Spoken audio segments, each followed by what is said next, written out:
I'm Glenn, 32, and I've spent my entire adult life being financially responsible. After years of careful saving, I'd finally built up $65,000 in my emergency fund. Then last Sunday, my mom handed me a folder with a smug smile.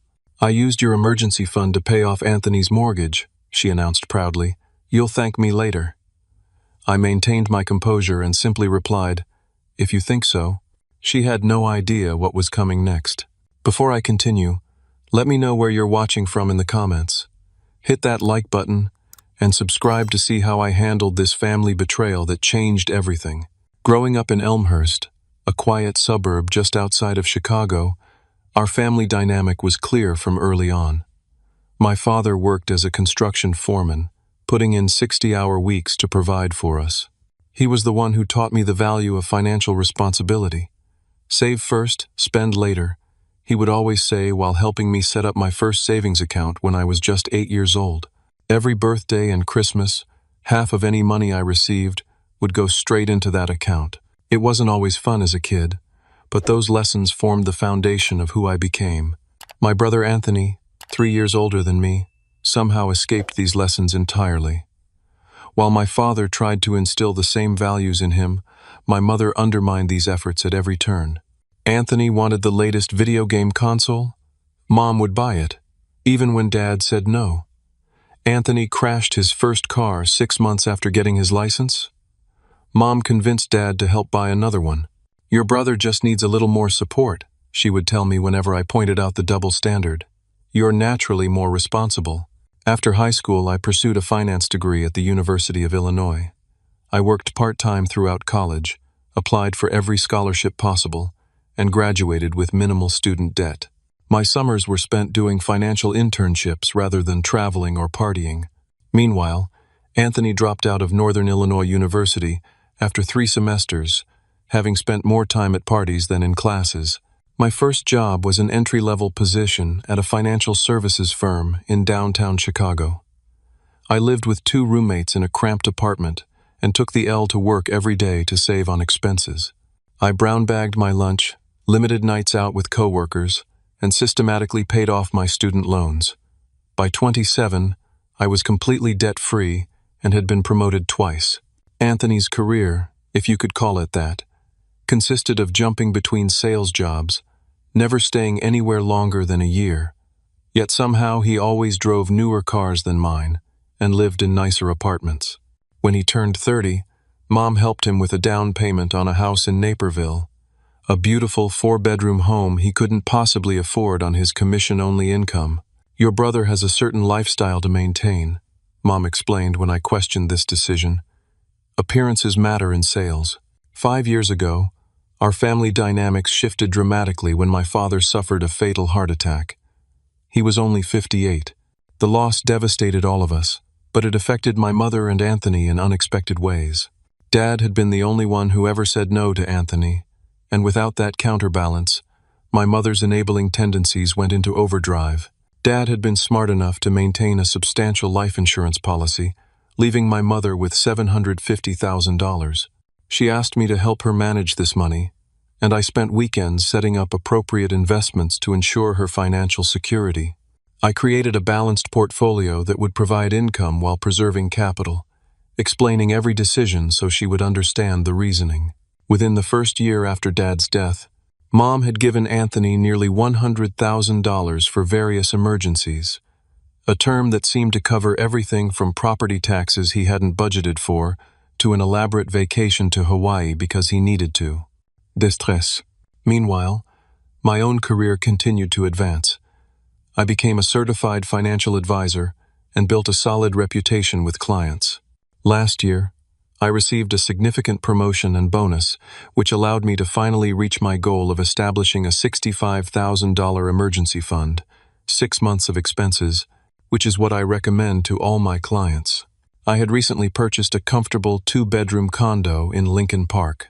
Nothing extravagant, but it was mine, and I had converted the 2nd bedroom into a home office where I kept all my financial documents in a locked filing cabinet. My mother had an emergency key to my place, something I never thought would be problematic. She had visited occasionally, usually bringing home-cooked meals or household items she thought I might need. "I worry about you working so hard," she would say during these visits, while simultaneously praising Anthony for his latest impulsive purchase or career change. The double standard had become so normal that I rarely commented on it anymore.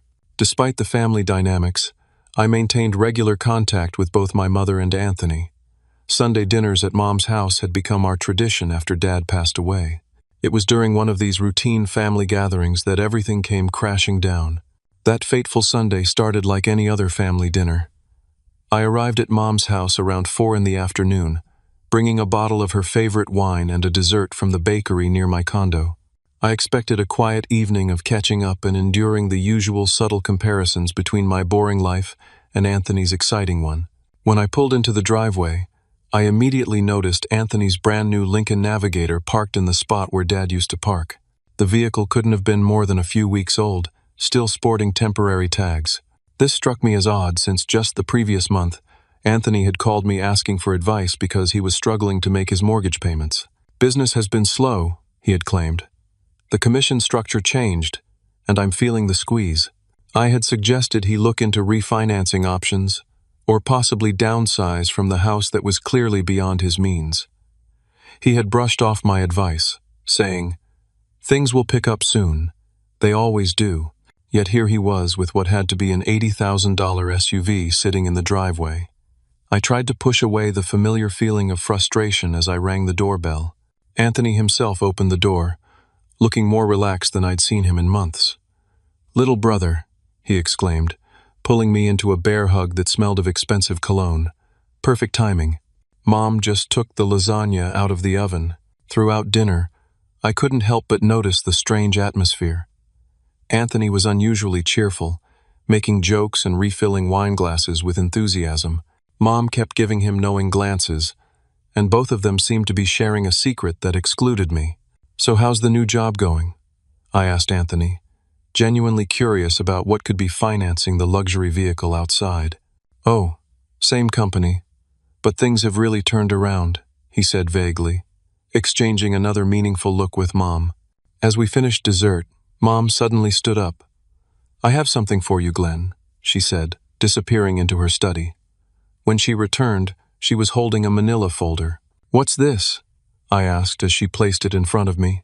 "Open it," she instructed, remaining standing over me with an expression I can only describe as smugly satisfied. Inside was a printout of my bank statement, showing a withdrawal of $65,000, the exact amount of my emergency fund. Paperclipped to it was a mortgage statement for Anthony's house, showing a payment of the same amount, marked as payoff amount. I looked up, confused and beginning to feel a creeping sense of dread. "Mom, what is this?" "I used your emergency fund to pay off the remainder of Anthony's mortgage," she announced proudly, as if she had just told me she'd enrolled me in a surprise vacation. "You'll thank me later. Family helps family, and Anthony needed it more than you do. He has a family to support." Anthony had divorced 3 years ago, but had custody of his 2 children every other weekend. Somehow, in my mother's mind, this constituted having a family in a way that justified stealing from me. I felt the blood drain from my face as I struggled to maintain my composure. The room seemed to tilt slightly, and I gripped the edge of the table to steady myself. 1,000 questions raced through my mind. How did she access my account? How was this even possible? "You don't need all that money just sitting there," my mother continued, apparently interpreting my shocked silence as contemplation rather than horror. "Your brother was about to lose his house, and now he's secure. Isn't that wonderful?" Anthony at least had the decency to look slightly uncomfortable, though not nearly as distressed as someone who had just benefited from theft should be. "How did you get access to my account?" I finally managed to ask, my voice sounding distant even to my own ears. "I know where you keep your financial information, honey," Mom said dismissively. "I'm still your mother. I was just looking out for both my boys." The realization hit me like a physical blow. She had used her emergency key to enter my apartment, searched through my home office, and somehow obtained enough information to transfer my money without my consent. I stood up abruptly.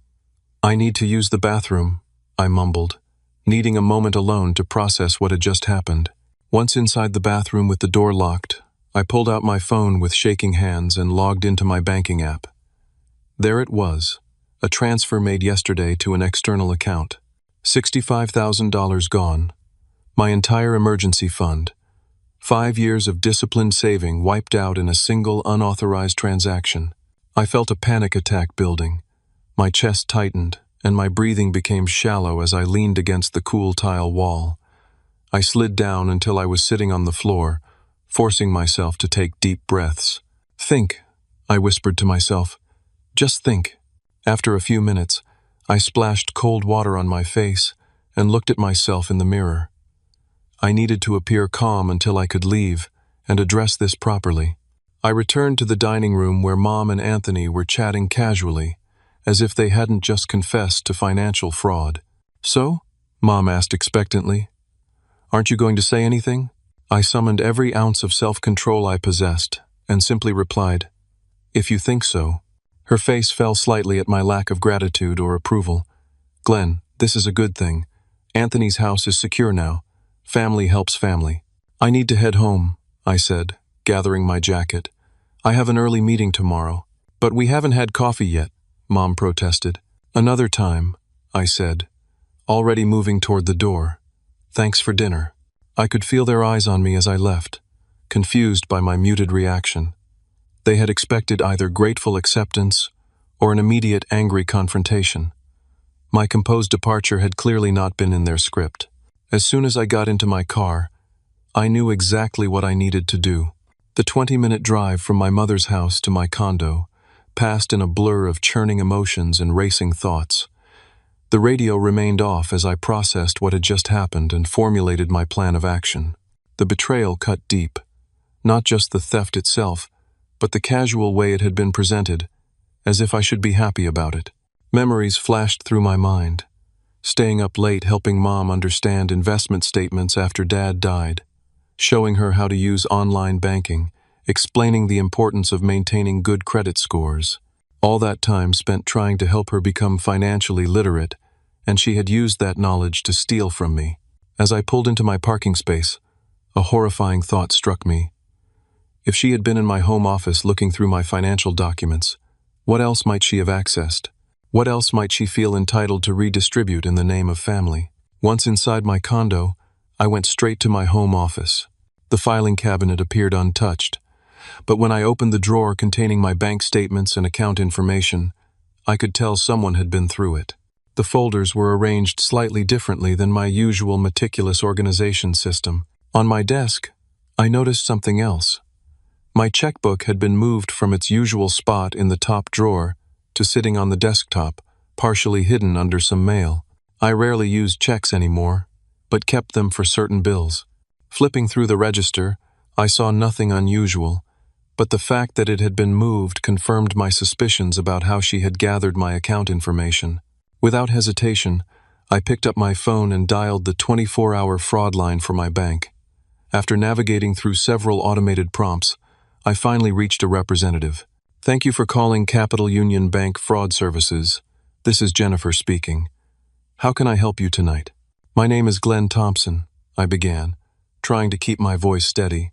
I need to report an unauthorized transaction from my savings account. I'm sorry to hear that, Mr. Thompson.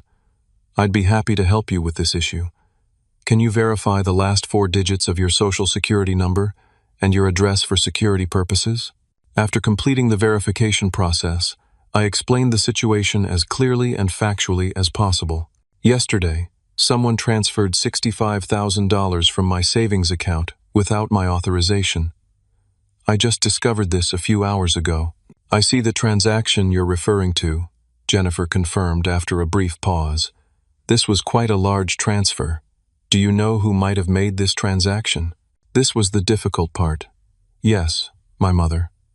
She admitted to me tonight that she accessed my financial information without permission and initiated the transfer. There was a slight pause on the line. I knew how it sounded. Reporting my own mother for fraud wasn't something the representative likely heard every day. I understand this must be a difficult situation, Mr. Thompson, Jennifer said, her voice softening with sympathy. To clarify, you're saying your mother accessed your account information without your consent and transferred funds without your authorization? That's correct, I confirmed. She used an emergency key to enter my apartment when I wasn't home, went through my financial documents, and somehow managed to transfer the money. She then used it to pay off my brother's mortgage. Thank you for that information.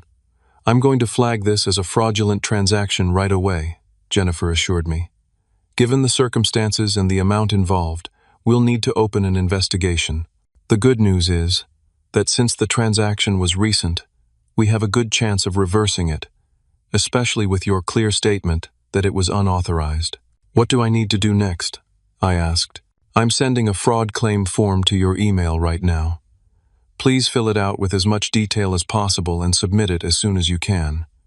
Also, you should consider filing a police report. I know that might be difficult given that it's a family member, but it helps establish the seriousness of your claim.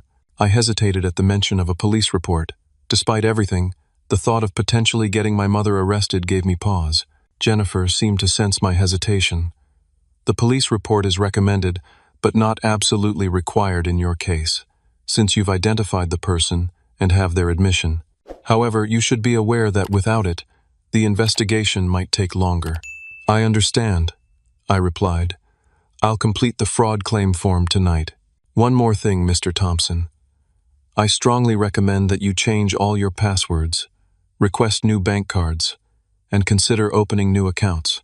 If someone has accessed your financial information once, there's a risk they could do so again. After ending the call with Jennifer, I immediately called my friend Scott, who happened to be an attorney specializing in financial crimes. Glenn, it's nearly 10 o'clock. Everything okay? Scott answered, sounding concerned about the late call. Not really, I admitted, before explaining the entire situation. Scott listened without interruption until I finished. First of all, I'm really sorry this happened to you, he said. Family financial abuse is more common than people realize, but that doesn't make it any less serious. Your bank was right. You have a strong case for fraud, and the transaction should be reversible. Should I file a police report? I asked, still conflicted about escalating the situation to that level. Legally speaking, yes, you should. It strengthens your case significantly, but I understand your hesitation, Scott replied. Here's what I suggest. Proceed with the bank's fraud investigation and give them your statement about the unauthorized access. Document everything. The admission from your mother, the timing of events, any evidence you have of her entering your apartment without permission for this purpose. What about my apartment security? She still has a key. Change your locks first thing tomorrow, Scott advised without hesitation. You're also within your rights to install security cameras, especially near your home office, not just for potential future incidents, but to document any attempts to confront you at home. After thanking Scott for his advice, I spent the next 2 hours completing the detailed fraud claim form, attaching screenshots of my account statement showing the unauthorized transfer. I also took photos of my slightly disturbed filing system as evidence that someone had been searching through my financial documents. Before going to bed, I changed all my online banking passwords, ordered new credit and debit cards, and set up additional verification steps for any future large transactions. I also ordered a simple security camera system with next-day delivery and scheduled a locksmith to come first thing in the morning. As I finally lay in bed, exhausted but too wired to sleep, I made the conscious decision not to call or text either my mother or Anthony. Let them wonder about my unusually calm reaction.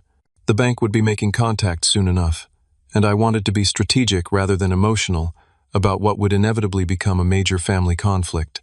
Little did I know just how quickly things would escalate the following day. Monday morning arrived after a night of fitful sleep.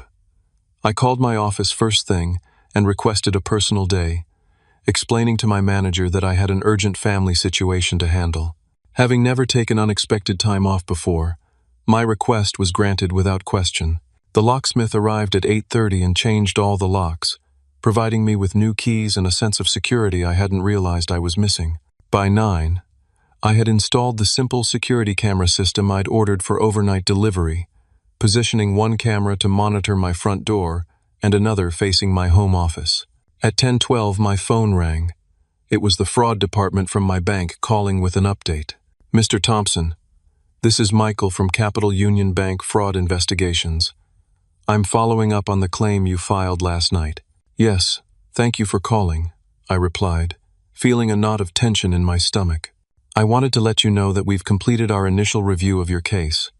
Based on the information you provided and our verification processes, we've determined this was indeed an unauthorized transaction. We've begun the process of reversing the transfer. Relief washed over me. How long will that take? Since we caught this early, and the receiving bank has been cooperative, the funds should be returned to your account within the next 4 to 6 hours. We're also issuing you new account numbers as you requested, and those details will be sent via secure message to your updated email. After thanking Michael profusely, I hung up feeling a weight lift from my shoulders. However, I knew the financial resolution was only the beginning of what would likely be a painful family confrontation. At 11:30, my phone buzzed with a text from my mother. Have you thought more about our discussion last night? Anthony is so relieved. I hope you understand why this was necessary. I stared at the message for several minutes before responding with a deliberately vague, yes, I have. I spent the next hour researching information about financial abuse and family dynamics, trying to prepare myself emotionally for what was coming. Just after 12:30, my phone erupted with my mother's ringtone. Taking a deep breath, I answered, "Hello? What did you do?" Her voice was shrill, almost unrecognizable with panic and anger. The bank just called Anthony saying there's a problem with the mortgage payment. They said, the transaction is being reversed due to a fraud claim.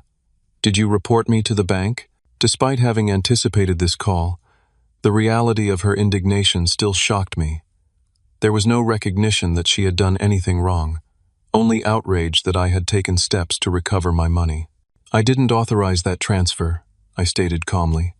So yes, I reported an unauthorized transaction to my bank. How could you do this to your own family? She demanded, her voice cracking with emotion. I was helping Anthony. That's what families do. They help each other. Mom, you entered my apartment without permission, went through my private financial documents, and transferred $65,000 without my consent. That's not helping family. That's theft. Don't you dare use that word, she gasped. I'm your mother. I was doing what was best for everyone. Best for Anthony, maybe. Not for me. You have a good job. You don't need all that money just sitting there. Anthony was going to lose his house. Then Anthony should have come to me directly, or figured out his own financial solution. You had no right to make that decision for me. There was a brief silence before her voice turned cold. I can't believe how selfish you've become. Your father would be so disappointed in you. The invocation of my father, who had taught me financial responsibility and would have never approved of such actions, was a low blow that momentarily stole my breath away. Dad would never have stolen from one child to bail out another, I finally replied, my voice tight with controlled emotion. He believed in consequences and personal responsibility. This isn't over, she threatened. I'm going to fix this. Anthony and I will figure something out.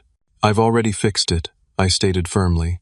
The money is being returned to my account today. And Mom, I've changed my locks and installed security cameras. You no longer have access to my home. She gasped as if I'd slapped her. You're choosing money over family. I can't believe. I cut her off, something I'd rarely done before. No, I'm choosing boundaries and respect over enabling and theft. There's a difference. After ending the call, I sat in stunned silence, my heart racing. Despite knowing I was in the right, years of family dynamics made it difficult not to feel guilty. I kept reminding myself, this was not a normal family disagreement. This was theft, plain and simple. Just after 2 o'clock, my security app sent an alert to my phone, motion detected at my front door. I opened the app to see my mother and Anthony standing outside my apartment. Anthony repeatedly ringing the doorbell while my mother tried her key in the lock, looking confused when it didn't work. I watched silently through the app as they eventually gave up and left. Within minutes, my phone lit up with texts from both of them. From Mom, we need to talk about this in person. Stop avoiding us. From Anthony, real mature changing your locks. Mom is crying because of you. Call us now. I silenced my phone and tried to focus on preparing myself for what I knew would be an inevitable confrontation. The bank confirmed that afternoon that the funds had been successfully returned to my account. I immediately transferred them to a new account at a different bank, one my mother had no knowledge of. By evening, I felt emotionally drained but more resolved than ever. The security camera alerted me again around 7:30. This time Anthony's wife Laura was with them. I decided it was time to face them directly, rather than allow this situation to escalate further. I watched through my security camera as all three of them stood outside my door. Anthony was pounding now rather than ringing the bell, his body language aggressive even on the small screen of my phone. My mother looked distraught, while Laura hung back slightly, appearing uncomfortable with the entire situation. Taking a steadying breath, I walked to the door and opened it mid-knock, causing Anthony to almost stumble forward. "Come in," I said simply, stepping aside. I had strategically arranged my living room for this confrontation, financial documents organized on the coffee table, my laptop open showing the security footage of my mother entering my apartment the previous Friday when I had been at work. "What the hell is wrong with you?" Anthony began the moment the door closed behind them. "The mortgage company called me saying the payment was being reversed. Do you have any idea what you've done?" "I've recovered my stolen money," I replied evenly. "Why don't you all sit down so we can discuss this calmly?" "There's nothing to discuss," Anthony shouted, remaining standing while Mom sank into my couch, looking tearful. "Mom was helping me out of a tough situation. That's what family does. With their own money." "Yes," I agreed. "Not with money taken without permission from another family member." "She didn't steal from you," Anthony protested, his face reddening. "She borrowed it temporarily." I turned to my laptop and pulled up the mortgage statement my mother had shown me. "This says, payoff amount, not temporary payment. This was the remainder of your mortgage, over $60,000. That's not borrowing, that's taking." Laura, who had been silent until now, looked confused. "Wait, Anthony told me your mom was giving him money from her own savings to help with a few late payments. You said it was just to catch up," she said, turning to her ex-husband with a questioning look. Anthony shot her an angry glance before turning back to me. "Look, I've been having some financial difficulties. Mom was just trying to help. By stealing my entire emergency fund? Money I spent 5 years saving?" I countered. "You make plenty of money. You can save it again." Anthony's voice was dismissive, entitled in a way that suddenly made everything crystal clear to me. This was the culmination of a lifetime of different expectations and standards. "Mom," I said, turning to address her directly, "how exactly did you get my account information? I'd like to hear you explain it." She dabbed at her eyes with a tissue. "I needed to help Anthony. I knew you kept your financial information in your home office. I was already worried about you having so much money just sitting there doing nothing." "It wasn't doing nothing," I interrupted. "It was providing me with security and peace of mind." "Well, I used my key to check on your apartment last Friday," she continued. "I was just going to ask you about helping Anthony, but then I saw your bank statements and the amount you had saved, and I made a decision as a mother to help both my children. By stealing from one to give to the other," I stated flatly. "Don't use that word," she snapped, a flash of anger breaking through the tears. I turned my laptop so they could all see the screen. "This is footage from the security camera I installed this morning. It shows you entering my apartment on Friday, spending almost 40 minutes inside, and leaving with papers in your hand. The timestamp shows this happened while I was at work, without my knowledge or consent." My mother's face paled as she watched herself on the screen. "That's invasion of privacy and theft," I continued. "I have every right to file a police report and press charges." "You would have your own mother arrested?" Anthony shouted, knocking a book off my coffee table in his agitation. "I don't want to," I said honestly. "What I want is for both of you to acknowledge what happened here and understand why it was wrong." "Nothing wrong happened," Anthony insisted. "Family helps family. You've always been selfish, hoarding your money while I've struggled with real adult responsibilities." "Like what?" I asked, genuinely curious about what he considered struggles that justified theft. "You make nearly the same salary I do, but you buy luxury cars, take expensive vacations, and live in a house that's far beyond your means. Those aren't struggles, Anthony. Those are choices. Laura had moved to the far side of the room, clearly wanting to distance herself from the situation. Anthony, you told me you were only a couple payments behind. You said nothing about being on the verge of foreclosure. Anthony rounded on her. Stay out of this. You're not even family anymore. Don't speak to her like that in my home, I said firmly. She's the mother of your children and deserves respect. Oh, so now you're defending her? Taking everyone's side but your own family's? Anthony's voice had risen to a near shout. I'm defending what's right, I replied. And what happened here wasn't right. It wasn't just about the money. It was about trust, respect, and boundaries. My mother stood up suddenly. We can fix this. I'll figure out a way to get you the money back eventually. Just tell the bank it was a misunderstanding. It's already fixed, I explained. The transaction has been reversed. My money is back in my account, a new account, at a different bank. What? Anthony looked genuinely shocked. But what about my mortgage? That's your problem to solve, I said. Just like it was before Mom decided to steal my money. Anthony's face contorted with rage. He stepped toward me, fists clenched.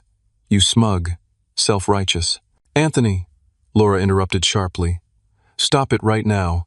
This isn't helping anything. If you take one more step toward me, I said quietly, I will call the police. I have video evidence of the theft. I have my mother's admission, and I have a witness. I nodded toward Laura. Anthony stopped, breathing heavily. This is how you treat family? After everything Mom has done for you? This conversation is over, I said, moving toward the door. I think you all should leave now. Glenn, please, my mother pleaded, fresh tears streaming down her face. We're family. We can work this out. Not tonight, we can't, I replied, holding the door open. I need time, and clearly, we all need to reconsider what family actually means. Anthony stormed out first, muttering threats and insults under his breath. My mother paused in front of me, her eyes red and puffy. You've broken my heart, she whispered. You broke my trust, I countered softly. Laura was the last to leave, pausing briefly. I had no idea about any of this, she said quietly. I'm sorry.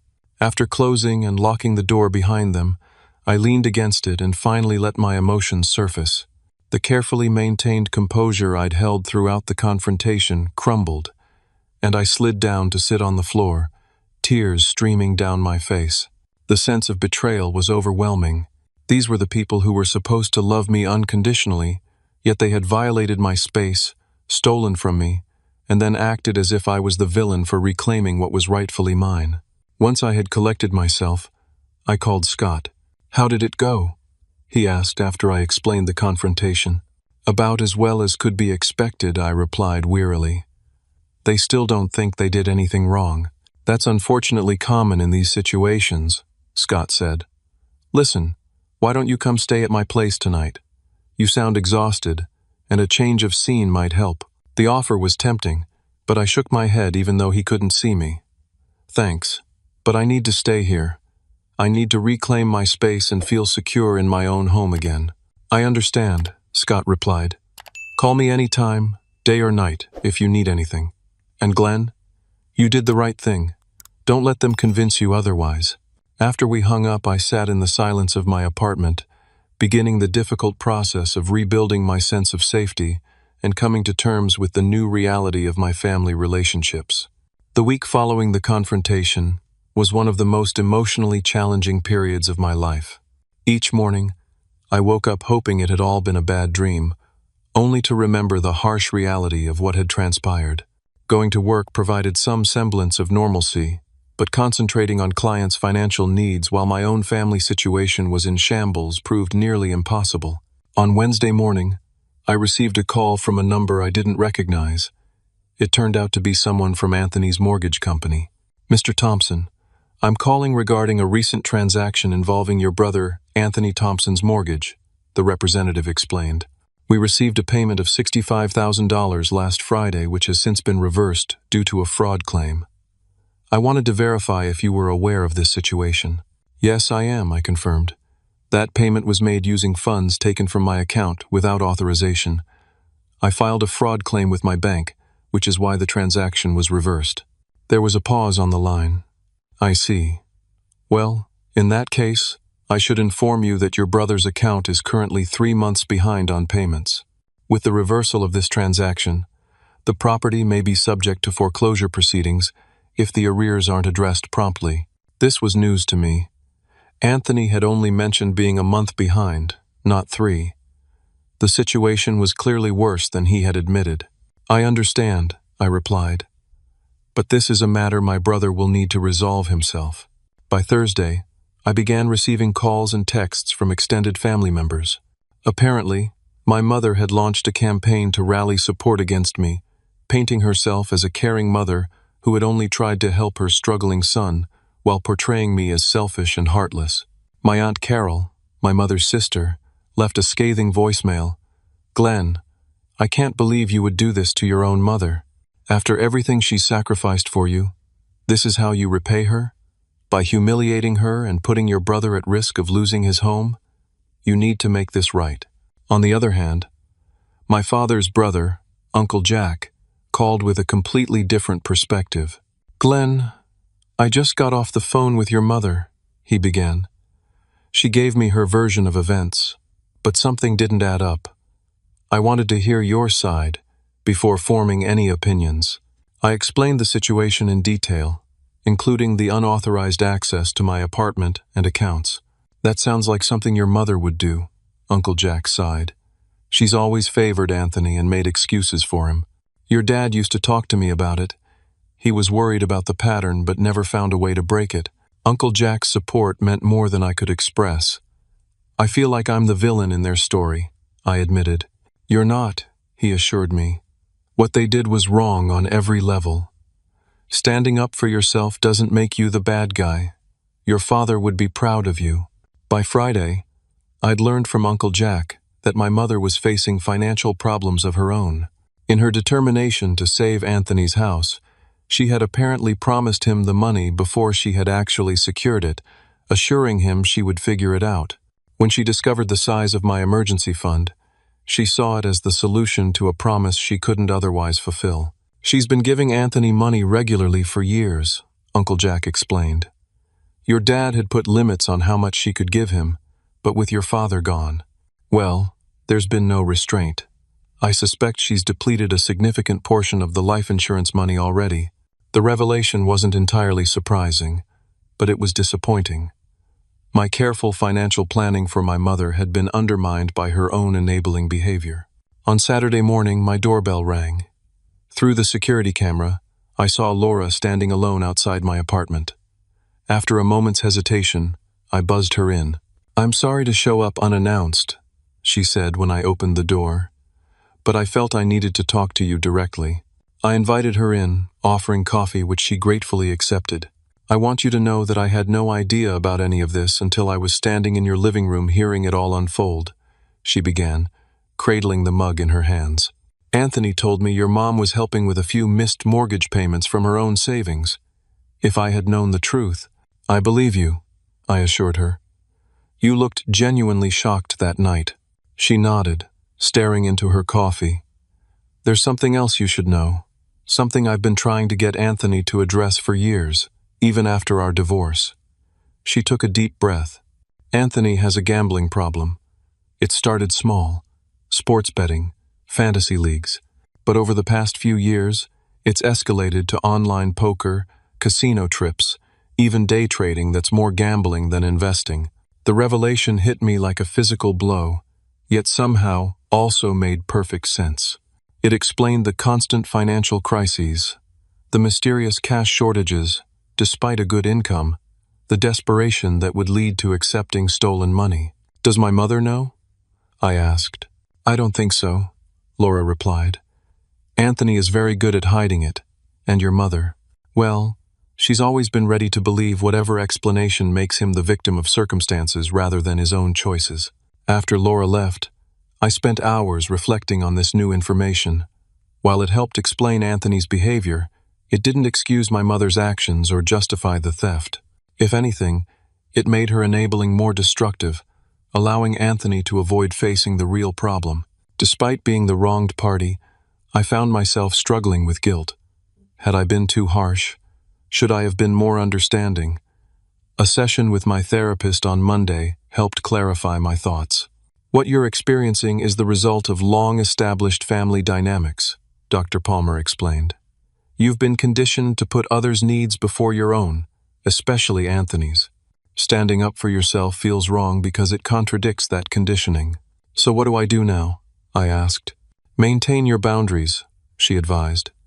That doesn't mean cutting off your family, but it does mean being clear about what is and isn't acceptable behavior. You can offer support without being exploited. With that guidance in mind, I began considering what kind of relationship I wanted with my family moving forward. I didn't want to sever ties completely, but I couldn't return to the previous dynamic either. 2 weeks after the initial confrontation, Uncle Jack called with a proposition. Your mother and Anthony are in serious financial trouble, he explained. The mortgage company has initiated foreclosure proceedings, and they're finally realizing the gravity of the situation. I've suggested a family meeting to discuss potential solutions, not to pressure you, but to see if there's a way forward that respects your boundaries while addressing the real issues. After careful consideration, I agreed to the meeting, but with conditions. Anthony would need to acknowledge his gambling problem and agree to professional help, and my mother would need to admit that her actions were wrong and commit to respecting my boundaries. The meeting was scheduled for the following Sunday at Uncle Jack's house, neutral territory where everyone could speak freely. When I arrived, the tension was palpable. Anthony sat stiffly on the couch, looking simultaneously angry and defeated. My mother couldn't quite meet my eyes. Uncle Jack had wisely invited his wife Aunt Meredith, whose calm presence had always helped diffuse family conflicts. Thank you all for coming, Uncle Jack began. We're here because our family is in crisis, and we need to find a path forward that addresses the real issues rather than just the symptoms. Anthony immediately began defending himself, blaming the mortgage company's predatory practices and the economy for his financial struggles. But Uncle Jack cut him off. Anthony, we know about the gambling, he said firmly. Laura spoke with me yesterday. It's time to stop making excuses and face the truth. The room fell silent. Anthony's face went through a rapid cycle of emotions: shock, anger, denial, and finally, a crumpling resignation that was painful to witness. How did she? He began, then stopped. After a long moment, he whispered, I didn't want anyone to know. I thought I could fix it myself. My mother looked genuinely confused. Gambling? What gambling? The next hour was difficult but necessary. Anthony finally admitted the extent of his problem. Tens of thousands of dollars lost, multiple maxed-out credit cards, loans from predatory lenders. He'd been keeping up appearances while his financial life imploded. Too ashamed to admit the truth and too addicted to stop. My mother initially tried to minimize the issue, suggesting it was just a hobby that got out of hand. Uncle Jack firmly redirected the conversation, making it clear that this was a serious addiction requiring professional intervention. Gradually, as the reality sank in, my mother's defensive posture began to crumble.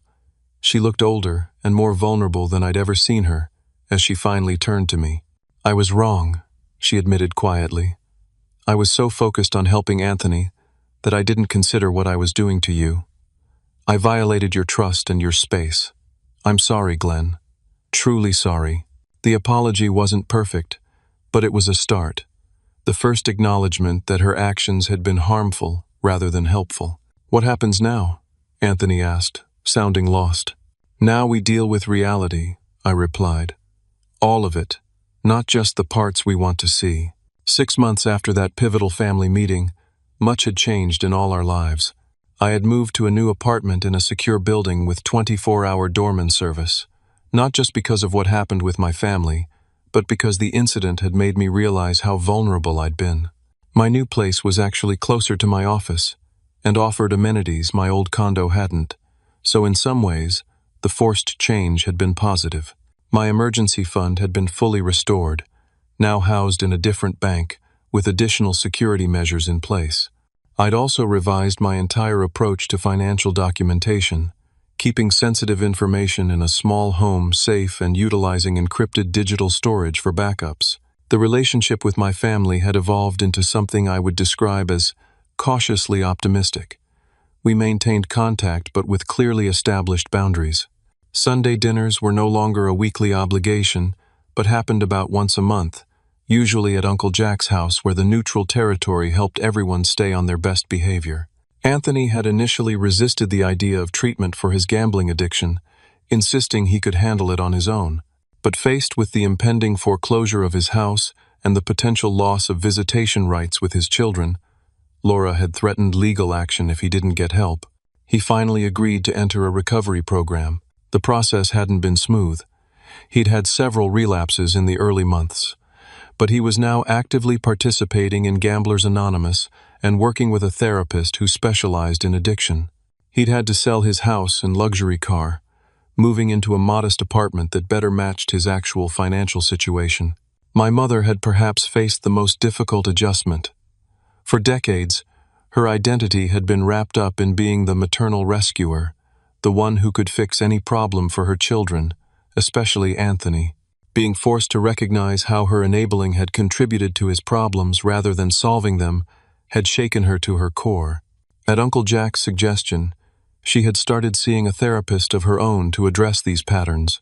She'd also joined a support group for families of people with gambling addictions, where she was slowly learning the difference between helpful support and harmful enabling. Our relationship remained somewhat strained, but was improving gradually.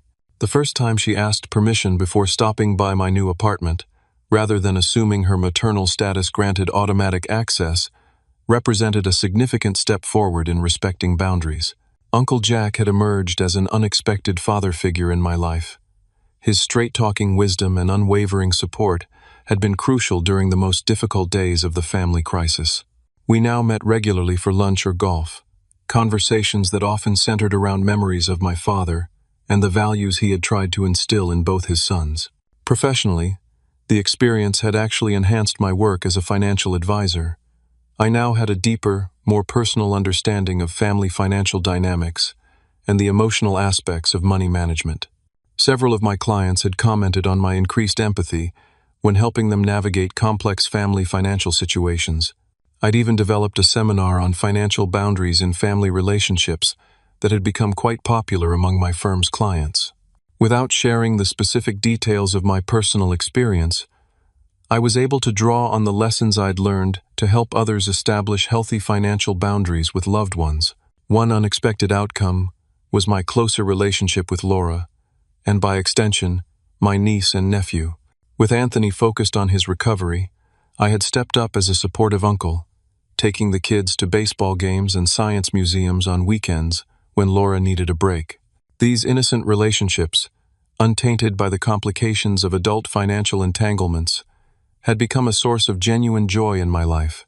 On a personal level, I'd learned profound lessons about the nature of family, boundaries, and self-respect. I had discovered that loving your family doesn't mean allowing them to exploit you, and that sometimes the most caring action is refusing to participate in destructive patterns.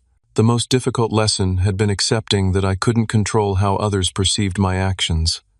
Some extended family members still viewed me as the villain who had refused to help Anthony in his time of need. I had to make peace with being misunderstood by people who didn't know the full story. But those who mattered most, Uncle Jack, Laura, and eventually even my mother and Anthony, had come to recognize that my boundaries weren't about selfishness or lack of love, but about breaking unhealthy cycles and insisting on mutual respect. At our most recent family gathering, Anthony had pulled me aside for a private conversation. "I never properly apologized to you," he said, looking uncomfortable but determined.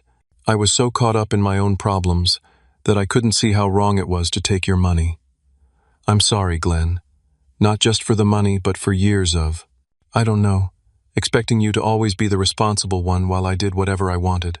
The apology wasn't perfect, but it was sincere, a sign of the personal growth he was experiencing through recovery. The road ahead would undoubtedly have its challenges. Addiction recovery isn't linear, and old family dynamics have a way of reasserting themselves during times of stress. but we were all moving forward with greater awareness and healthier boundaries. If there's one thing this experience taught me, it's that protecting yourself financially isn't selfish, it's essential. Your emergency fund isn't just about money.